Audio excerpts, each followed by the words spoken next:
Assalamualaikum warahmatullahi wabarakatuh. Alhamdulillahirabbil alamin. Segala puji kita ucapkan kepada Allah Subhanahu wa taala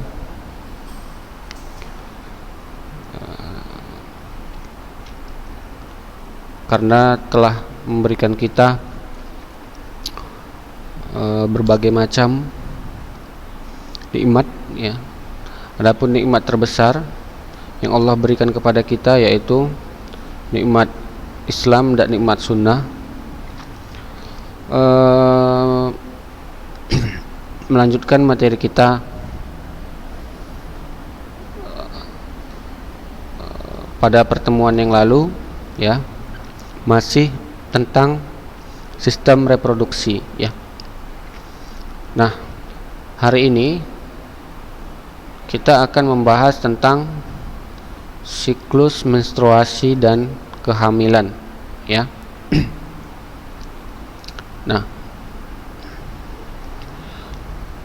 apa itu menstruasi? Nah, sebelum kita menjawab, ya,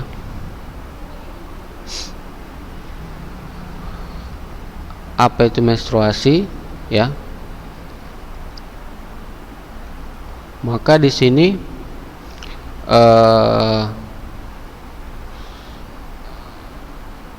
setelah ovulasi, ya, setelah ovulasi atau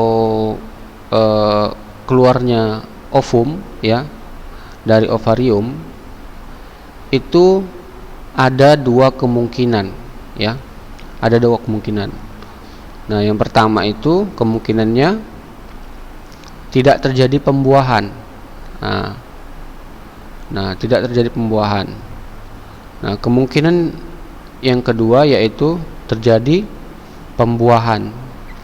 Itulah yang akan menghasilkan zigot, ya.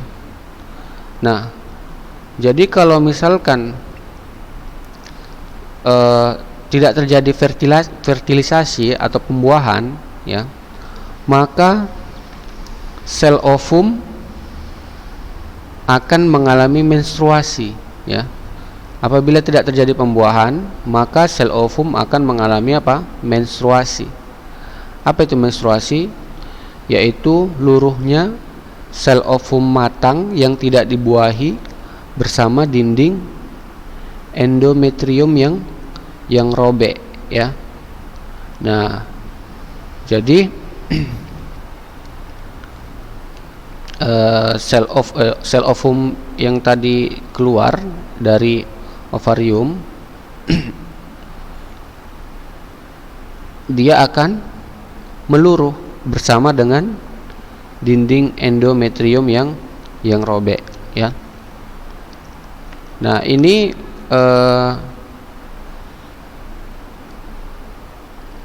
menstruasi ini dia memiliki siklus, ya, memiliki siklus, ya.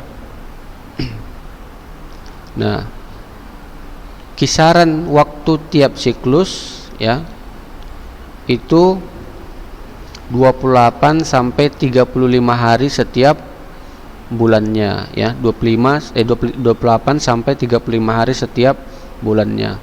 Nah, siklus menstruasi ada 4, yaitu yang pertama fase menstruasi, ya, yaitu peristiwa luruhnya sel ovum matang yang tidak dibuahi bersamaan dengan dinding endometrium yang robek, ya. Nah, dapat diakibatkan karena berhentinya sekresi hormon estrogen dan progesteron sehingga kandungan hormon dalam darah menjadi tidak ada, ya. Kemudian fase yang kedua ada namanya fase proliferase atau fase folikuler, ya. Nah, ini ditandai dengan menurunnya hormon progesteron sehingga memacu kelenjar hipofisis untuk mensekresikan FSH dan merangsang folikel dalam ovarium, ya, serta dapat membuat hormon estrogen diproduksi kembali.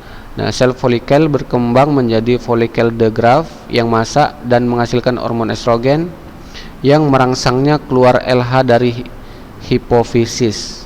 Estrogen dapat menghambat sekresi FSH tetapi dapat memperbaiki dinding endometrium yang robek, ya. Kemudian fase ovulasi atau fase luteal, ya. Nah, ini ditandai dengan sekresi LH yang memacu matangnya sel ovum pada hari ke-14 sesudah menstruasi 1, ya. Nah, sel ovum yang matang akan meninggalkan folikel dan folikel akan mengkerut dan berubah menjadi korpus luteum, ya. Korpus luteum berfungsi untuk menghasilkan hormon progesteron yang berfungsi untuk mempertebal dinding endometrium yang kaya akan pembuluh darah.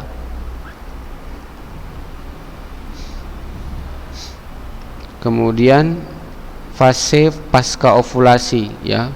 Fase pasca ovulasi itu ditandai dengan korpus luteus yang mengecil dan menghilang dan berubah menjadi korpus albicans yang berfungsi untuk menghambat sekresi hormon estrogen dan progesteron sehingga hipofisis aktif mensekresikan FSH dan LH.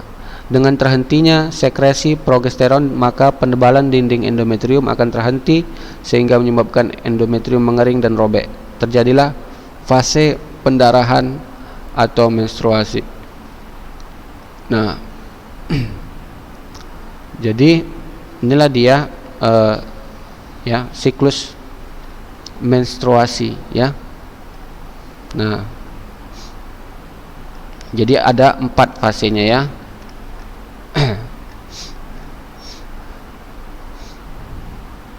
Ya, kita lihat tadi dari yang pertama itu ketika luruhnya sel ovum, ya kan. Kemudian masuk ke fase yang kedua, kemudian fase yang ketiga itu dia 14 hari, ya. Setelah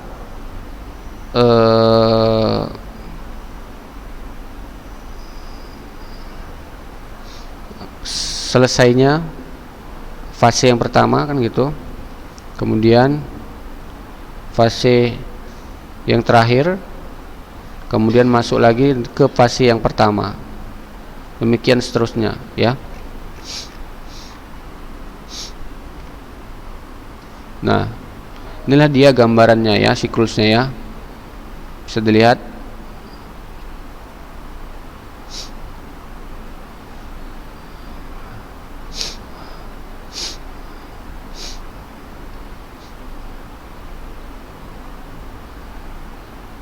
Kemudian yang kedua, ya, yang kedua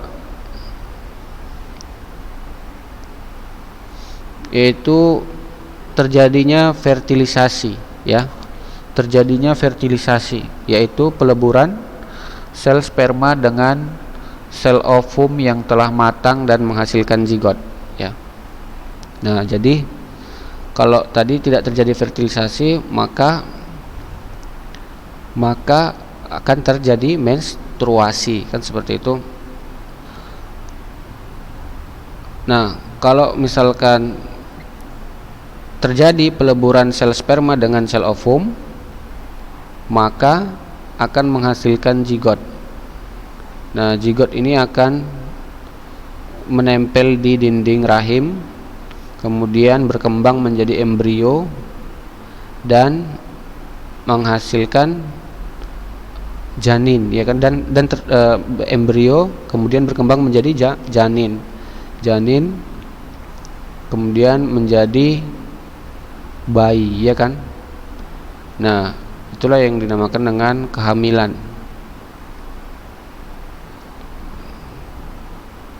Kemudian janin akan berkembang, janin, ya, atau bayi itu, ya, akan keluar dari, ya, melalui rahim, ya, akan keluar dari rahim itu 9 bulan 10 hari, ya. Kemudian tahapan waktu fertilisasi, ya. Nah, beberapa jam setelah fertilisasi zigot akan membelah secara mitosis menjadi 2 sel, 4, 8, 16 sel ya. Jadi kalau misalkan sel sperma dengan sel telur berjumpa, maka dia akan menjadi zigot. Zigot akan membelah secara mitosis menjadi 2 sel, 4, 8, 16 sel. Nah, pada hari ketiga atau keempat itu terbentuk kelompok sel yang disebut dengan morula ya.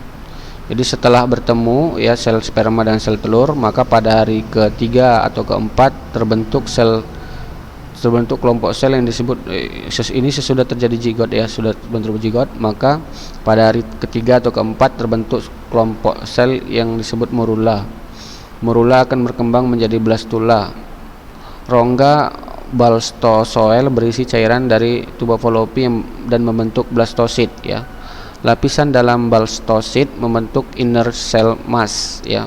Blastosit dilapisi oleh tromboplas ya, yang berfungsi untuk menyerap makanan dan merupakan calon tembuni atau plasenta ari-ari ya.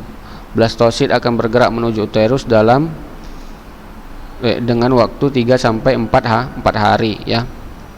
Nah, pada hari ke-6 setelah fertilisasi ya, tromboplas akan menempel pada dinding rahim atau proses implantasi ya, penempelan, dan akan mengeluarkan hormon chorionic gonadotropin ya. Hormon ini melindungi kehamilan dengan menstimulasi produksi hormon progesteron dan estrogen sehingga mencegah menstruasi. Nah, pada hari ke-12 fertilisasi ya, embrio ya telah menempel kuat pada dinding uterus atau rahim.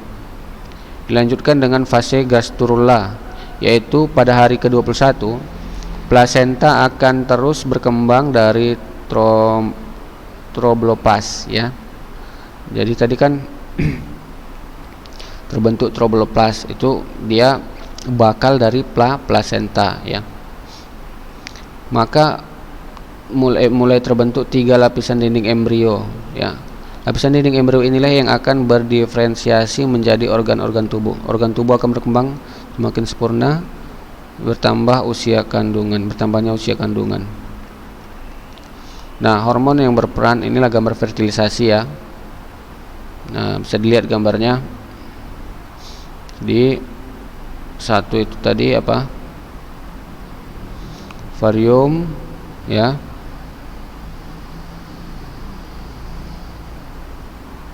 keluar kan seperti itu kan, kemudian masuk ke tuba Fallopi kan gitu. Di tuba Fallopi bertemu dengan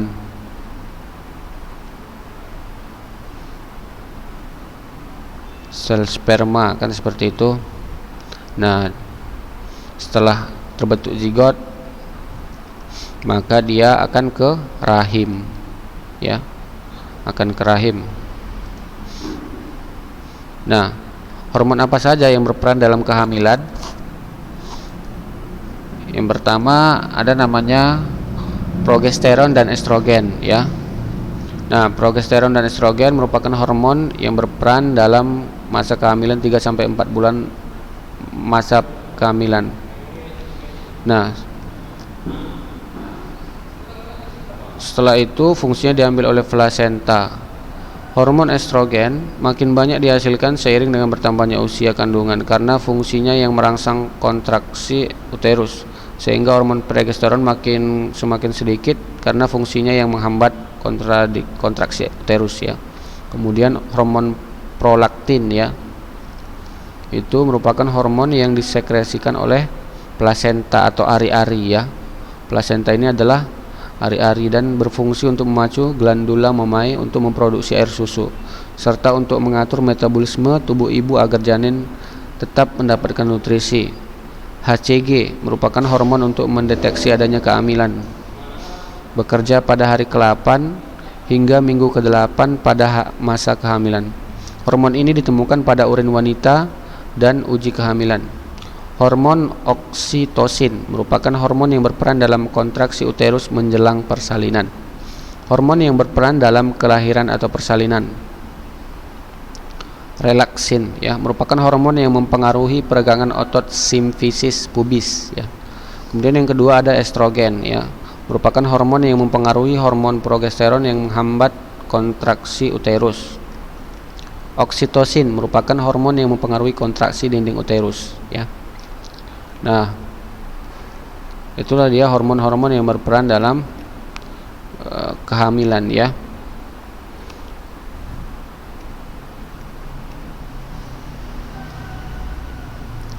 Pengaturan kelahiran ya, prinsip kontrasepsi dalam reproduksi yaitu untuk apa?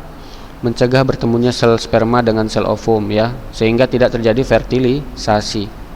Nah, ini dia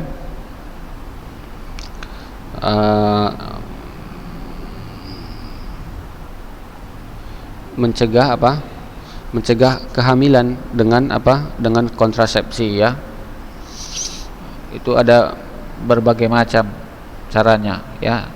Pertama dengan sistem kalender atau memperhatikan masa subur wanita. Jadi setelah menstruasi itulah masa subur wanita kan, seperti itu kan. Maka tidak melakukan ya, memperhatikan hubungan memperhatikan masa subur wanita. Kemudian yang kedua secara hormonal ya, itu menghambat atau menghentikan proses ovulasi, yaitu ya bisa dengan apa namanya, dengan dengan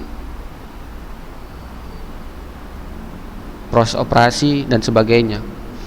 Kemudian kimiawi, yaitu menggunakan zat-zat kimia. Mekanik, menggunakan alat kontrasepsi. Sterilisasi dengan membuat steril organ-organ reproduksi dalam ya.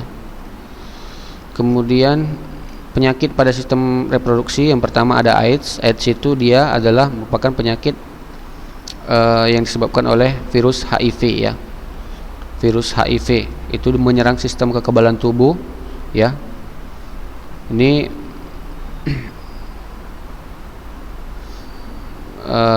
apa namanya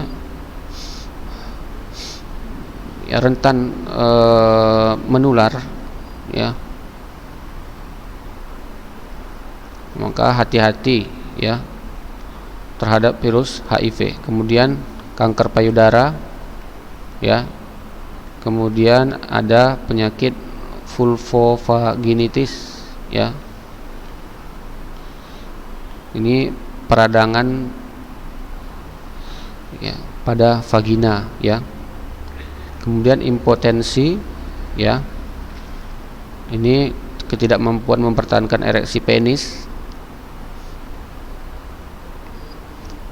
Nah, itu di antara lain ya, bisa disebabkan oleh gangguan hormon atau kecanduan alkohol, obat-obatan dan lain-lain. Kemudian gonorrhea, yaitu penyakit yang menyerang selaput lendir pada uretra atau cervix, rektum, sendi, tulang, faring dan mata. Ya, ini disebabkan oleh bakteri Neisseria gonorrhoeae ya. Gejalanya saat sakit saat buang air kecil, keluar nanah. Kemudian hipertropik prostat, itu pembesaran prostat yang terjadi pada pria berusia 50 tahun. Kemudian prostatis ya, peradangan pada prostat yang sering disertai dengan peradangan uretra. Kemudian infertilitas, ketidakmampuan menghasilkan keturunan atau mandul ya. Nah, ini bisa terjadi pada pria dan wanita. Kanker serviks, ini dia pada wanita. Kanker pada leher rahim ya. Kemudian sifilis. Sifilis ini disebabkan oleh bakteri Treponema pallidum ya. Kemudian NGU, itu peradangan pada uretra. Kemudian yang terakhir endometriosis ya, terdapat jaringan metrium di luar rahim ya. Oke. Ini adalah rasa nyeri saat menstruasi ya. Oke, ini saja mungkin materi kita pada hari ini ya. Di sini ada 3 soal ya, ada 3 soal. Nah, jadi ini 3 soal 3 soal ya, dikumpulkan ya paling lama jam 6 sore ya ke WA Ustadz ya. Oke, demikianlah materi kita pada hari ini. Lebih dan kurang mohon maaf. Terima kasih atas segala perhatian. Assalamualaikum warahmatullahi wabarakatuh.